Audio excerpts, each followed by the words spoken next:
Bueno, vale.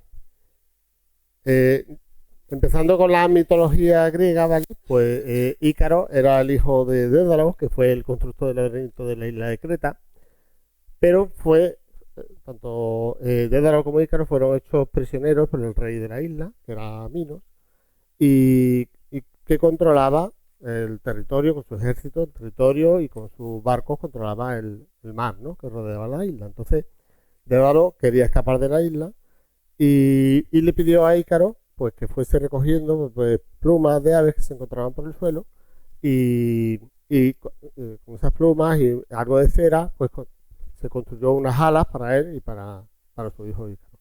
Y con esas alas pues escaparon volando de la isla.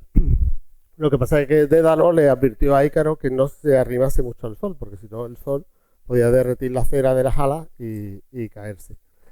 Pero el hijo pues no le hizo caso y después de haber escapado de la isla terminó cogiendo altura, se arrimó al sol y se derritió la cera, perdió las alas y cayó al mar.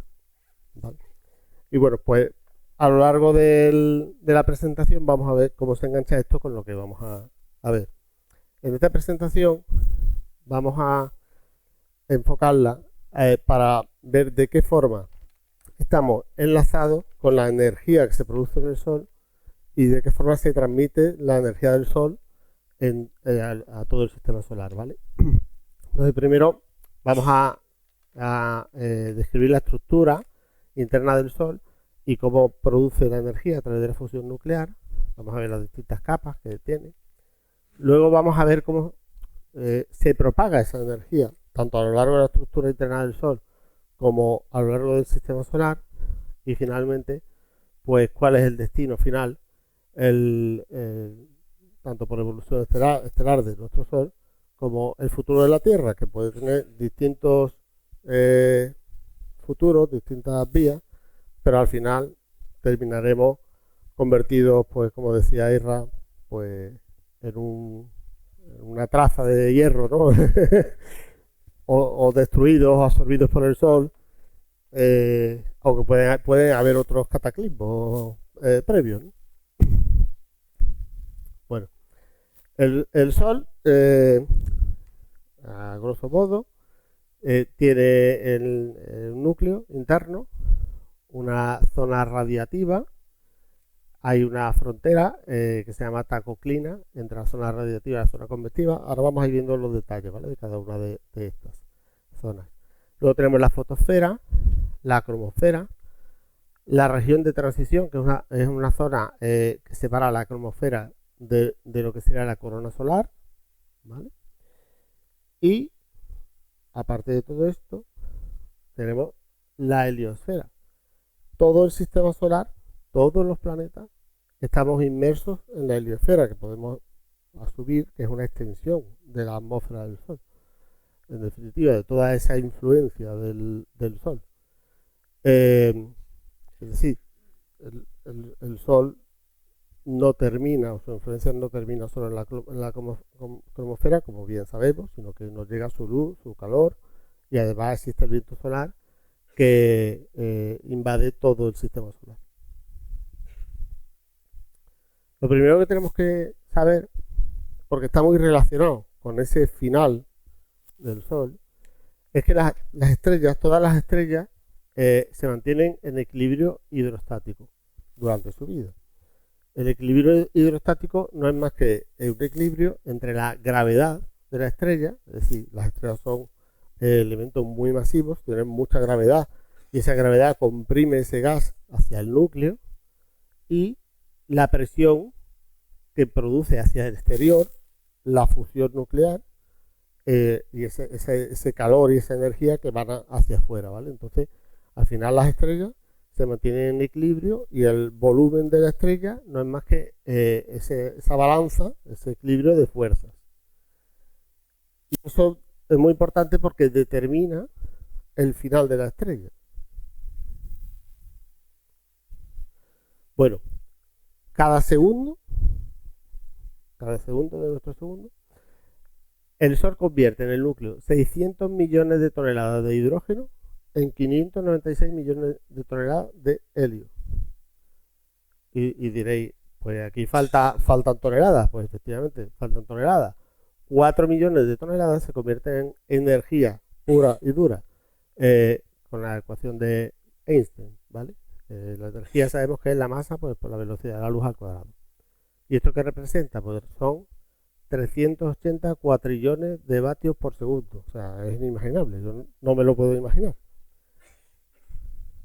Quedaros con esta idea porque esto está muy relacionado con el final de la historia.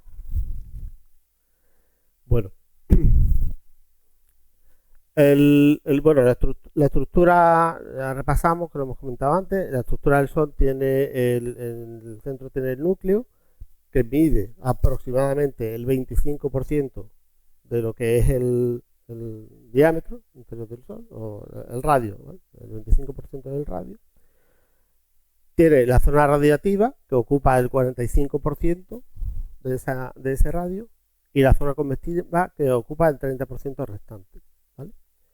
El núcleo del Sol está a 15 millones de grados de temperatura, tiene una densidad de 150 gramos por centímetro cúbico, que es más de 7 veces la del oro y más de 13 veces la del plomo, es decir, es algo inmensamente denso. ¿Vale? Y esa densidad decae con la distancia al centro del núcleo, ¿vale? A 175.000 kilómetros, que sería la frontera entre el núcleo y la zona radiativa, pues ya ha bajado a 20 gramos por centímetro cúbico, que es aproximadamente la densidad del agua. ¿Vale? ¿Y cómo produce la energía, principalmente, ¿no? La energía del Sol? Pues con esta se llama la fusión nuclear, la cadena protón-protón, que lo que hace es que dos protones, dos átomos de hidrógeno, al final el átomo de hidrógeno es un protón, se fusionan, se libera un positrón y un neutrino y se forma helio 2, hidrógeno 2, ¿vale? Es decir, queda un protón y un neutrón. Se produce una nueva fusión con otro protón, aquí se libera un rayo gamma y ya tenemos helio 3. El helio es el siguiente elemento de la tabla periódica, tiene dos protones, ¿vale? Pero tiene tres partículas, dos protones y un neutrón, el helio 3. Pero el helio 3 es inestable y se fusiona con otro helio 3. Al fusionarse se liberan dos átomos de hidrógeno, es decir, dos protones, y queda un residuo que es helio 4, ¿vale? Al final, todo esto está liberando energía en forma de positrones, de neutrinos y de rayos gamma y por supuesto de luz y de calor, ¿vale? Y como resultado tenemos al final un elemento que es más pesado que los elementos originales, que son el hidrógeno, ¿vale? El helio tiene más masa porque tiene más el átomo tiene más partículas subatómicas y tiene más masa. ¿Esto qué es lo que hace? Pues esto hace que las estrellas, sobre todo las estrellas más masivas, los elementos más pesados caen hacia el centro, ¿vale? Entonces, las estrellas que son muy masivas, en el Sol no se piensa que existan todos estos tipos de fusiones porque no tiene tanta masa, pero las estrellas más masivas al final terminan teniendo una capa de hidrógeno que no está fusionándose, una capa de hidrógeno fusionándose que produce helio, y entonces el helio cae hacia el interior, el helio se fusiona en carbono, el carbono se fusiona en oxígeno, el oxígeno en neón en magnesio, el magnesio en sílice y finalmente en hierro.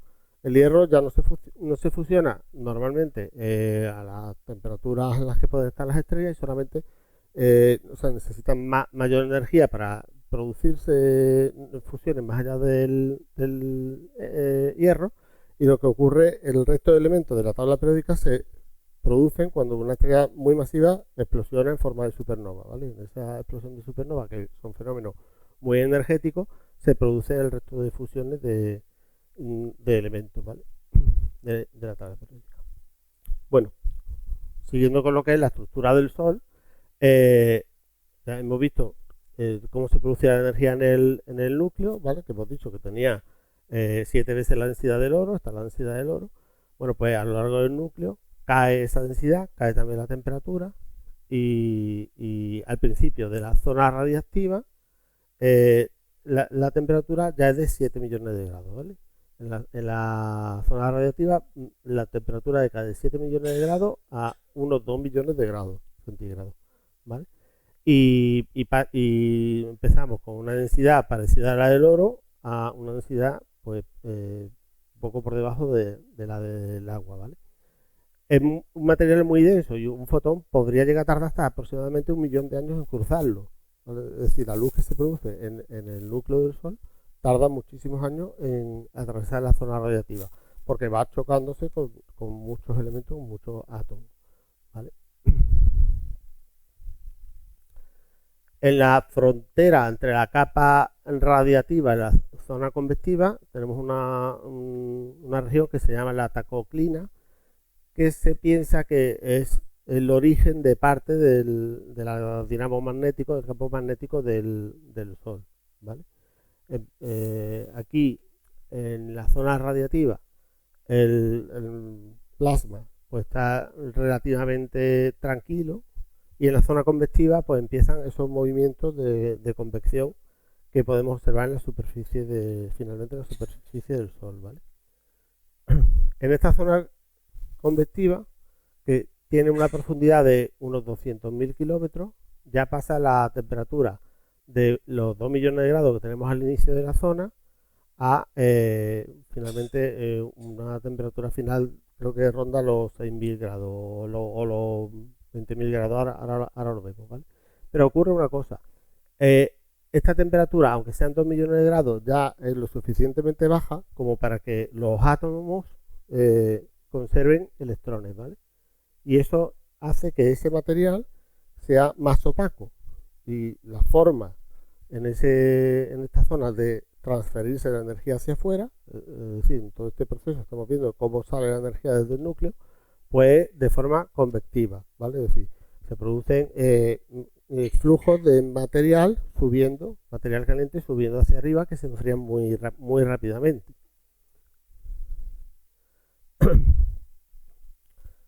Lo que decía, aquí al final la temperatura es de unos 6.000 grados, bueno, 5.700 Kelvin, ¿vale? Y la densidad ha bajado mucho, ¿vale?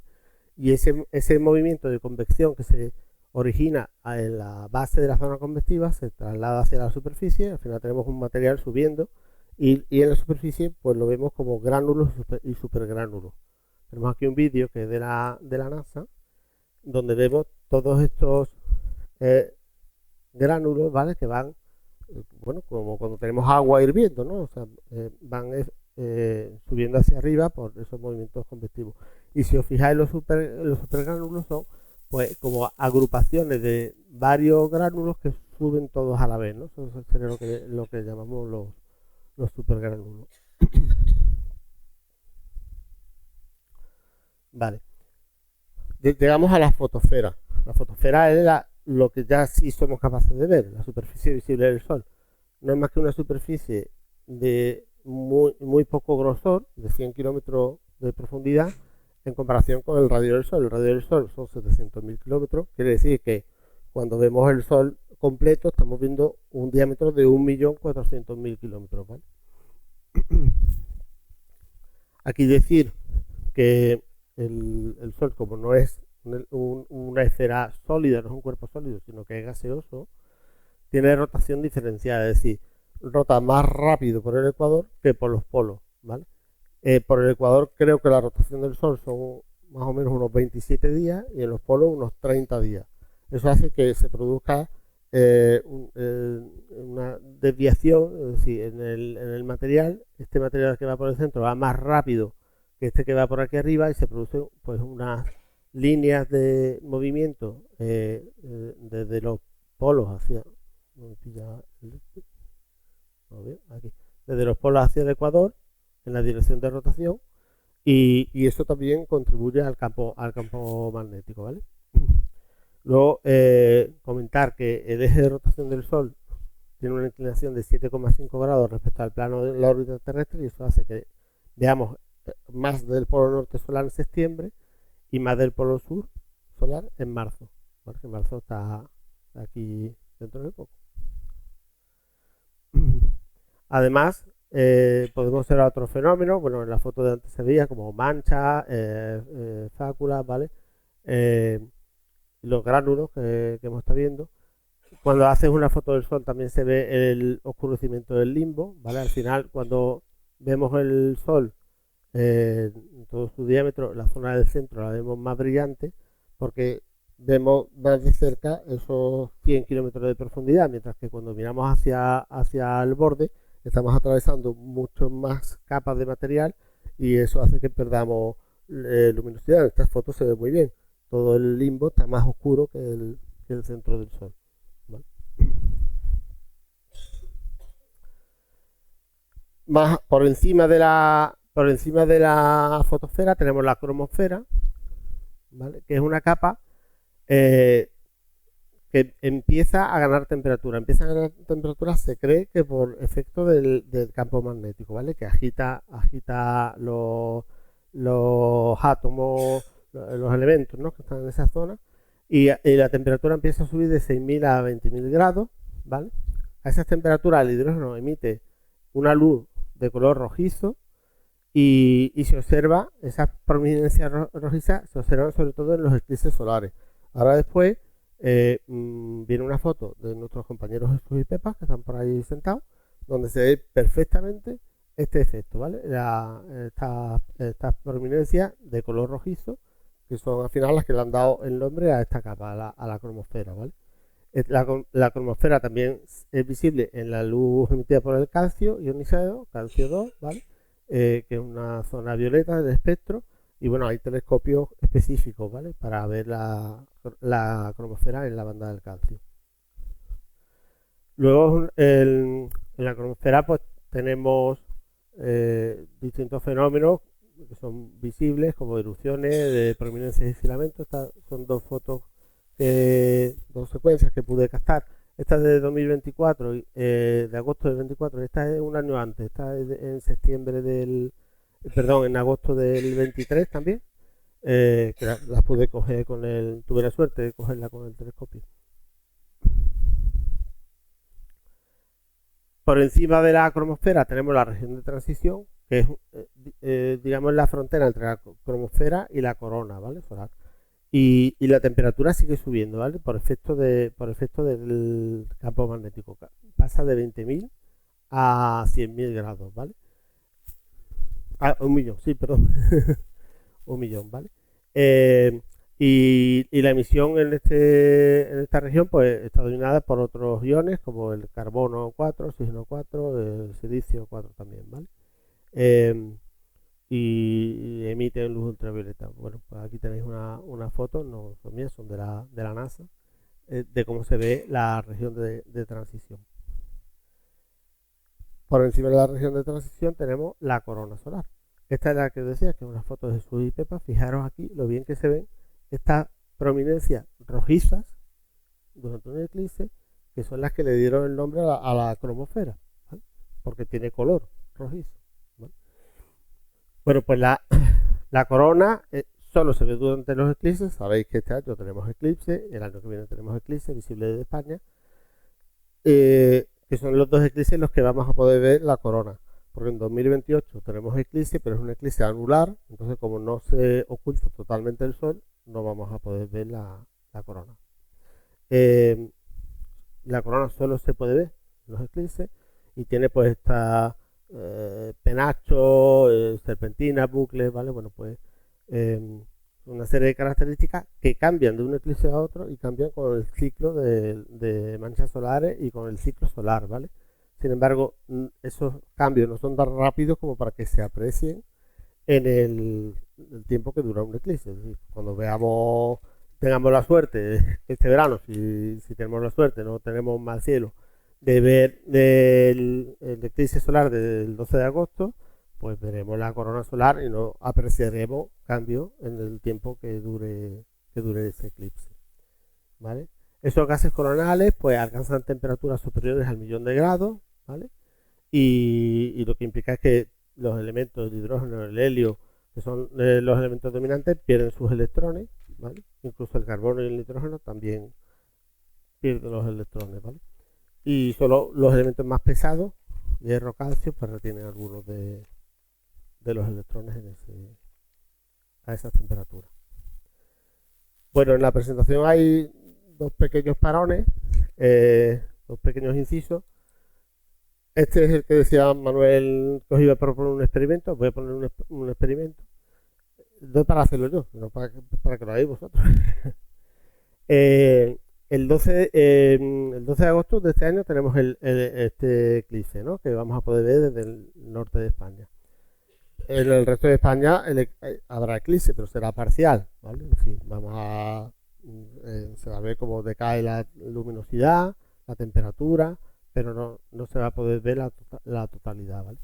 Bueno, pues en el año 1919 hubo un eclipse en el que fue la primera ocasión en la que se demostró que la teoría de la relatividad de Einstein llevaba razón en uno de sus postulados, que era que la masa desviaba el espacio-tiempo, digamos, era capaz de producir deformaciones en el espacio, ¿vale? ¿Cómo lo midieron? Pues hicieron dos expediciones, una sobre en Brasil y otra a Isla del Príncipe, en el Golfo de Guinea, y hicieron fotografías del momento del eclipse, ¿vale? Y lo que observaron pues fue la posición de algunas estrellas que rodeaban al Sol en ese momento, y vieron que esa posición de esas estrellas se había modificado, atraídas por la gravedad del Sol hacia el Sol, en comparación con otro momento del año en el que el Sol no estaba delante, ¿no? Entonces, ¿qué ocurre? Cuando tenemos un eclipse, podemos ver el cielo de fondo que está detrás del Sol. Y eso es lo que yo os propongo. Este verano, cuando sea el eclipse, el Sol va a estar entre las constelaciones de Leo y de Cáncer, ¿vale? Por debajo de la estrella Régulo, ¿vale? Esta es aproximadamente como se va a ver el eclipse, pues desde alguna región del norte de España. Depende de la región en la que estemos, tendremos más o menos altura, el momento temporal será diferente, pero el Sol va a estar aquí, entre estas dos constelaciones. Va a estar poco por debajo de la 8 de Leo, de la constelación de Leo, y bueno, va a tener un campo, bueno, estos son simulaciones del Sky Safari, va a tener un campo de estrellas que lo rodean. Bueno, pues estas estrellas, estas constelaciones, las tenemos ya ahora, cuando anochece, las tenemos a lo largo de la noche en el cielo, ¿vale? Entonces lo que yo os propongo es que fotografiéis ahora estas constelaciones, cada uno en el momento que pueda, al anochecer, cuando estén en el CEDI, más avanzada la noche, que hagáis fotografías todas las que podáis de esta región del cielo, y luego, cuando seguro que muchos de vosotros os desplazáis para ver el eclipse y hacéis fotos del eclipse y del Sol, pues a lo mejor tenéis la suerte de que haya estrellas que salgan en las fotografías de ahora y de las fotografías que hagáis en verano. Podéis compararlo y podéis ver si hay alguna estrella que se haya desplazado. Bueno, bueno, ya hemos estado viendo cómo se produce la energía en el núcleo del Sol, cómo se propaga esa energía a lo largo de las distintas capas del Sol, y ahora vamos a ver, una vez que ya abandona esa energía del Sol, o lo que entendemos, ¿no?, por lo que es la estrella, cómo se propaga por el sistema solar. Vamos a ver dos conceptos, el concepto de constante solar y el de viento solar. Al final, la propagación de la energía del Sol sigue esta ecuación, que es una ecuación muy sencilla, que al final lo que indica es que la intensidad de energía que recibimos va a depender de la potencia que emite el cuerpo, en este caso el Sol, y dividido por 4pi por r cuadrado, la distancia que nos separa del Sol. ¿Por qué? Porque al final esto no es más que la distribución de la potencia emitida entre la esfera a la que estemos midiendo esa distancia del Sol. Lo vamos a entender ahora muy fácil. Y yo creo que todo el mundo lo podemos ver en casa. O sea, tú tienes el radiador, el brasero. Si te arrimas notas más calor, si te alejas notas menos calor, ¿vale? ¿Por qué? Porque la energía que se está emitiendo se tiene que distribuir entre un área mayor, ¿vale? Por eso dividimos la potencia emitida entre el área de la esfera que rodea el Sol. Otra forma de entenderlo. traído un par de pelotillas de los niños. Si yo tengo estas dos pelotas a la misma temperatura, si yo introduzco a cada una de ellas un vatio de energía, es evidente que la pequeña con un vatio de energía se va a calentar más que la grande con un vatio de energía, porque la misma energía se tiene que distribuir entre un volumen mayor, ¿vale? Eso lo entendemos todos. A la inversa ocurre lo siguiente. Si yo tengo las dos pelotas a la misma temperatura superficial, quiere decir que la grande tiene más cantidad de energía que la pequeña, ¿vale? Para mantener la misma temperatura superficial. Y esto me lleva al segundo de los incisos que tenía preparado en la presentación. Perdón. Ahora volvemos, ¿vale? Que es este. Estos son dos libros de paleontología. Son durillos de leer si no eres paleontólogo. pero están muy bien explicados, ¿vale? ¿Y por qué lo he traído a colación en este momento? Porque, y a mí me sorprendió mucho cuando lo leí, pero lo entiendo, hace entre 50 y 55 millones de años, cuando ya no existían los dinosaurios y existían los mamíferos, hubo un máximo térmico de temperatura en el planeta. ¿Y qué es lo que descubrieron los paleontólogos? Que los mamíferos nos hicimos más pequeños. Los mamíferos, con el aumento de la temperatura, pierden volumen, porque un volumen más pequeño tiene menos energía, pierde el calor más fácilmente que un volumen grande. Bueno, pues fijaros que al final hay muchos conceptos que están relacionados. Yo os recomiendo, si tenéis interés, que lo leáis, porque además la historia de cómo perecieron los dinosaurios por el asteroide que cayó es impresionante. Os resumo lo principal. El asteroide que cayó en la Tierra era del tamaño de la isla de Manhattan. Cayó en una zona que hoy en día es la península de Yucatán. En aquel momento, pues era una zona de mares someros, ¿no? De poca profundidad. El impacto equivalió a un impacto de 1.000 millones de bombas nucleares. O sea, ¿cuántas bombas nucleares tienen las grandes potencias? Entre todas, hoy en día, 10.000, 12.000, pues 1.000 millones de bombas nucleares. Todo lo que estaba a 1.000 kilómetros de distancia se volatilizó inmediatamente. Los animales que estaban a 2.000, 3.000 kilómetros de distancia, lo primero que percibieron fue un fogonazo de luz que les quemó la retina. El suelo se volvió elástico y dinosaurios que pesaban 7 toneladas, 8 toneladas, salieron despedidos al aire por los terremotos que se produjeron y al caer se fracturaron los huesos, han encontrado los huesos fracturados. El cráter que se formó tenía 40 kilómetros de profundidad, es decir, se volatilizó la corteza, llegó al manto.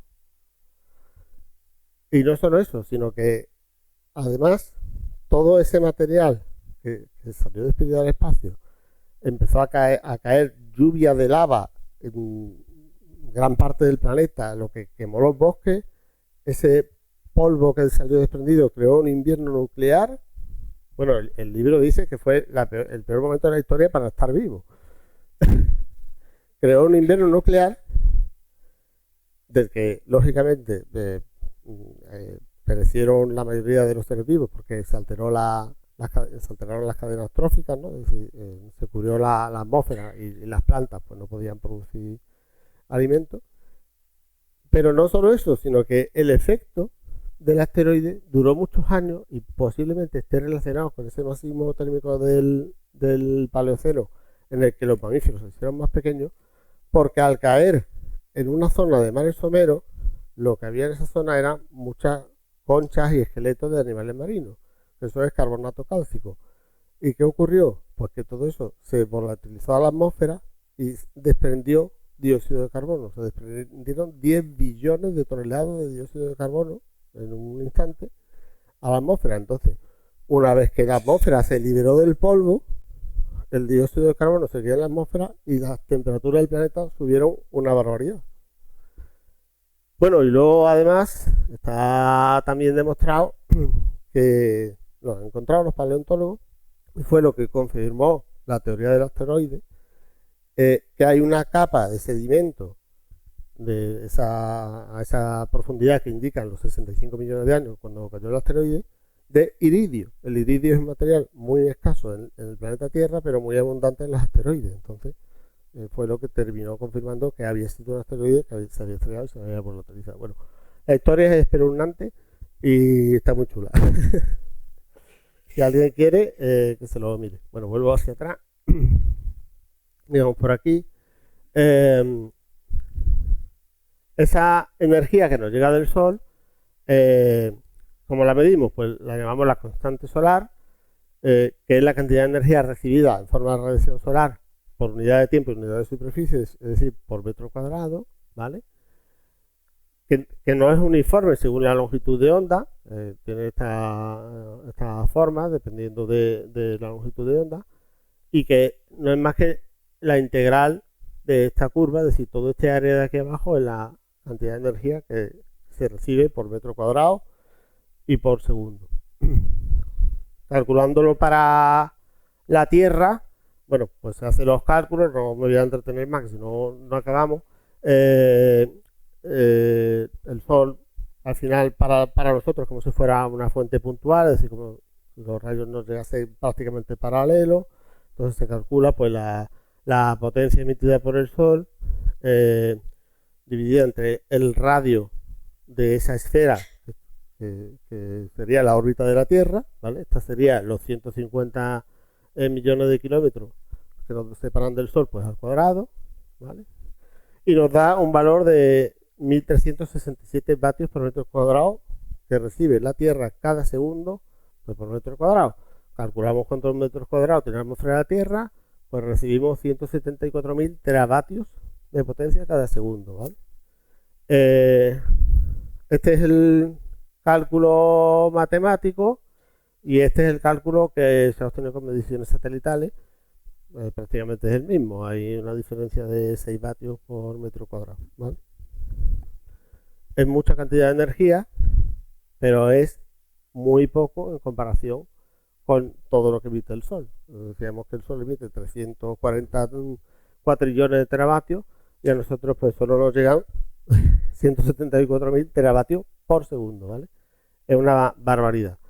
De esa constante solar que nos llega, el 30% se refleja de nuevo hacia el espacio y el 70% es el que llega al final a la superficie, es absorbido por la Tierra, por la atmósfera, y es lo que sustenta la vida y las condiciones climáticas de nuestro planeta. Pero existen otras constantes solares, es decir, como depende de la distancia al Sol, pues si calculamos la constante solar en Mercurio, pues Mercurio recibe 9.116 vatios por metro cuadrado, Venus 2.600, la Tierra ya lo hemos dicho, 1.366, Marte ya recibe menos de la mitad que la Tierra, bueno, pues vamos bajando, estamos hablando de cantidad de energía por metro cuadrado, es decir, no depende del volumen del planeta. Júpiter tiene mucho más volumen que nosotros, ¿vale? A lo mejor en conjunto, yo no me he puesto a calcularlo, recibe más teravatios que la Tierra, pero en realidad por metro cuadrado está recibiendo menos, ¿vale? Por eso, cuando se envían naves espaciales a los planetas del sistema solar exterior, tienen que tener cada vez los paneles solares más grandes, ¿no? Depende de dónde vayan, porque la cantidad de energía que llega por metro cuadrado, pues es bastante menor, ¿vale? Aquí tenéis, os he puesto la web, donde, bueno, tienen una pequeña calculadora donde puedes poner la distancia al Sol y la potencia del Sol y puedes calcular la constante solar a distintas distancias, ¿vale? Vale, esto lo hemos contado. El, el viento solar es otra forma en la que el Sol transmite su energía. ¿Vale? Emana el Sol en todas las direcciones a una velocidad media de 400 kilómetros por segundo y su origen está en la corona solar. ¿Vale? La corona solar, hemos dicho antes que está a 1.000.000 de grados y esa temperatura es tan alta pues que aunque el Sol tiene mucha gravedad, no es capaz esa gravedad ni siquiera de atrapar esos electrones o al final átomos, componentes subatómicos y salen despedidos, ¿vale? Siempre se aleja del Sol y aunque la velocidad media es de 400 kilómetros por segundo, pues hemos tenido una eyección de masa coronal como las que veíamos antes en esos pequeños vídeos que pude sacar, pues te puedes encontrar que en esa dirección va a más velocidad, a 800 kilómetros por segundo, ¿vale? Y ese viento solar alcanza todos los planetas del sistema solar, como hemos visto antes. Estamos inmersos en la heliosfera, ¿vale? Cuando llega a la Tierra se producen las auroras boreales. Esta foto es de Ernesto, que ha hecho hace poco un viaje fantástico a... ¿Dónde era? ¿Finlandia? Noruega. Con esta empresa, Astro Andalus, que me dijo que les pusiera también los créditos. Bueno, una foto maravillosa, ¿no? Pero llega a otros planetas. Por ejemplo, también llega a Marte. Y este puede ser uno de los futuros posibles de la Tierra. En Marte, ¿qué ocurre? En Marte ocurre que el viento solar arrastra la atmósfera de Marte y se la lleva. ¿Por qué? Pues porque el campo magnético de Marte es más pequeño que el de la Tierra. Marte tiene un volumen que es 8 veces menos que la Tierra y se enfrió antes su núcleo y entonces su campo magnético es menor y aparte de ser menor también es irregular, ¿vale? Y bueno, pues el viento solar arrastra la atmósfera. Actualmente hay sondas que han ido allí y la han medido y arrastra la atmósfera a una tasa de 100 gramos por segundo. Y tú dices, bueno, 100 gramos por segundo no es mucho. Bueno, pero 100 gramos por segundo son 9 toneladas cada sol. Como sabéis, el día en Marte no se mide en días, en 24 horas, porque rota en 24 horas y 37 minutos, entonces a cada rotación se le llama sol, ¿vale? Y este arrastre de la atmósfera marciana es una de las teorías por las que se cree que Marte perdió el agua líquida que pudo contener quizás en el pasado en su superficie. ¿Por qué? Pues ahora lo vamos a ver. Porque el agua tiene lo que se llama el punto triple del agua, ¿vale? Que es un punto que depende de la presión. Aquí tenemos la presión y aquí tenemos la temperatura. Pues depende de la presión y de la temperatura, a partir del cual el agua líquida puede pasar a agua gaseosa, a gas, a vapor de agua, ¿vale? Entonces, ¿qué ocurre? Si Marte está perdiendo atmósfera y por lo tanto al perder atmósfera baja la presión atmosférica, a la misma temperatura el agua puede pasar de fase líquida a fase gaseosa o incluso de fase sólida, se puede sublimar en gas. ¿Y qué ocurre? Pues que si el agua que tuviese hipotéticamente Marte en el pasado pasa de líquido o de sólido a gaseoso, se incorpora a la atmósfera y la atmósfera está siendo erosionada por el viento solar, pues el agua se erosiona y Marte termina convirtiéndose en un planeta desértico, como es hoy en día. Bueno, pues es una de las teorías que existen de cómo ha podido evolucionar Marte. Hoy en día, la presión media en la superficie de Marte es solo de 6,1 milibares, es decir, el 0,6% de la presión de la Tierra, media de la Tierra, y resulta que 6,1 milibares es prácticamente, está incluso un poco por debajo de lo que es el punto triple del agua. El agua, este punto triple, necesita una presión de 6,1 milibares, ¿vale? Es decir, está incluso por debajo y el agua, pues es muy difícil que en las condiciones actuales de Marte pueda estar en la superficie en fase líquida, ¿vale? Bueno, vamos ya llegando al final. ¿Cuál puede ser el destino de Ícaro? Ícaro somos nosotros al final. Bueno, pues la evolución de las estrellas depende de la masa que tenían cuando se formaron, ¿vale? Las estrellas se forman a partir de una nebulosa de gas, polvo. Una estrella media, como el Sol, ¿vale? Pues termina evolucionando a fase de gigante roja, a fase de nebulosa planetaria, como M57, como ha contado antes Israel, y finalmente queda el núcleo de la estrella, ese núcleo de hierro queda como enana blanca, ¿vale? Porque el hierro no, como decíamos, una estrella de tamaño medio no se puede fusionar y queda como una estrella, el núcleo muy caliente, pero queda como enana blanca. Si la estrella es muy masiva, pasa a fase de supergigante roja, a fase de supernova, que puede terminar pues como un agujero negro o como una estrella de neutrones. Si se representa en este diagrama, se llama diagrama de Hertzsprung-Russell, las distintas estrellas que conocemos, ¿vale? Lo que vemos es que existe una región que se llama secuencia principal, por la que las estrellas se pueden desplazar, por estas distintas zonas del gráfico, ¿vale?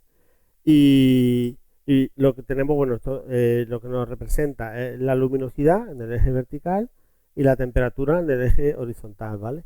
Más temperatura está a la izquierda, de color azul, y menos temperatura está a la derecha, ¿vale? De color rojo, al contrario que el grifo, ¿vale? Es decir, las estrellas más calientes y más luminosas son las azules, y las estrellas más frías y menos luminosas son las rojas, ¿vale?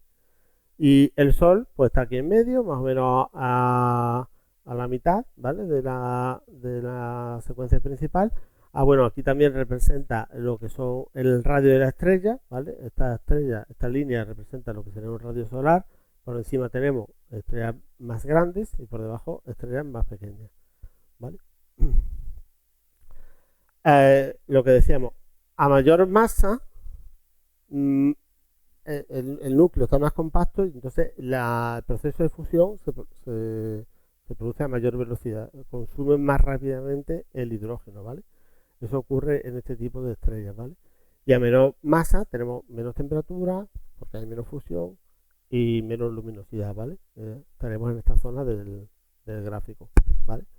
Las gigantes y supergigantes es lo que decíamos al principio, ya principalmente, no quiere decir que no tengan fusión de hidrógeno, pero principalmente ya fusionaron el hidrógeno y ahora están fusionando otros elementos, esas capas de cebollas que decíamos, ¿vale? Estamos aquí, pues están fusionando el helio en carbono, el carbono en oxígeno, etcétera, ¿vale? Y el Sol, pues es una estrella de tamaño medio, se formó hace 4.500 millones, 4.650 millones de años. Como hemos visto, está en plena secuencia principal, justo en medio, ¿vale? Y ahí se estima que estará otros 5.500 millones de años más, ¿vale? Y poco a poco se va a ir convirtiendo en una gigante roja. Y ahora vamos a ver por qué. Al convertirse en una gigante roja, gigante implica más tamaño, ¿vale? Es decir, va a ir ocupando cada vez más el centro del sistema solar, ¿vale? Y finalmente, después de la fase de gigante roja, esas capas exteriores se irán desprendiendo, formarán una nebulosa planetaria y en el centro quedará una enana blanca, ¿vale? Es decir, este es el futuro previsible del Sol. Estaríamos aquí, va a ir aumentando de tamaño hasta convertirse en una gigante roja, en nebulosa planetaria, y quedará un remanente, el núcleo del Sol de hierro, quedará como remanente de enana blanca. Y esto porque, justo por lo que contamos al principio, es que el Sol cada segundo está perdiendo masa, está convirtiendo 4 millones de toneladas en energía. Menos masa es menos gravedad. Por lo tanto, ¿qué va a ganar? La presión. La presión se mantiene porque la fusión se mantiene. Y el Sol se va a ir convirtiendo en una gigante roja. Todo es consecuencia de esa vida del Sol. ¿Y qué ocurrirá con la Tierra? Bueno, pues si yo me he ido a esa página donde podía hacer simulaciones, si yo me imagino que el Sol ha crecido hasta ocupar la órbita de Mercurio, resulta que la distancia en ese momento de la Tierra y el Sol ya no serán 150 millones de kilómetros, sino que será 91,8. Si presupongo que la intensidad del Sol es la misma, por supuesto que es la misma, podría variarla, la constante solar va a pasar a ser 3.650 vatios por metro cuadrado. Ahora tenemos 1.300. La hemos multiplicado por casi 3, 2,7. Si el Sol aumenta hasta ocupar la órbita de Venus y mantiene su luminosidad, estamos multiplicando por casi 13 la constante solar. Es decir, vamos a estar más cerca del Sol. El viento solar, el origen del viento solar va a estar más cerca de nuestro planeta. Puede ocurrir que arranque nuestra atmósfera y se lleve nuestro océano por la presión del punto del agua, nuestros océanos se incorporan a la atmósfera y perdamos el agua en el espacio. O también puede ocurrir que nos convirtamos en un planeta como Venus, que todo su agua está incorporada a la atmósfera en modo como vapor de agua. Tener en cuenta que con esa cantidad de energía que vamos a recibir por vatios por metro cuadrado, posiblemente los océanos se evaporen. O posiblemente ocurran las dos cosas, que primero los océanos se evaporen y luego el viento solar arranque esa atmósfera. No lo sabemos, pero sí sabemos que el Sol va a terminar llegando o incluso casi ocupando la Tierra, y ese será el final de la Tierra, el destino de Ícaro, como decía. Y ya está, ya termino aquí. Bueno, traía un poco de autobombo, pero como ya me lo ha hecho el Presi, pues muchas gracias.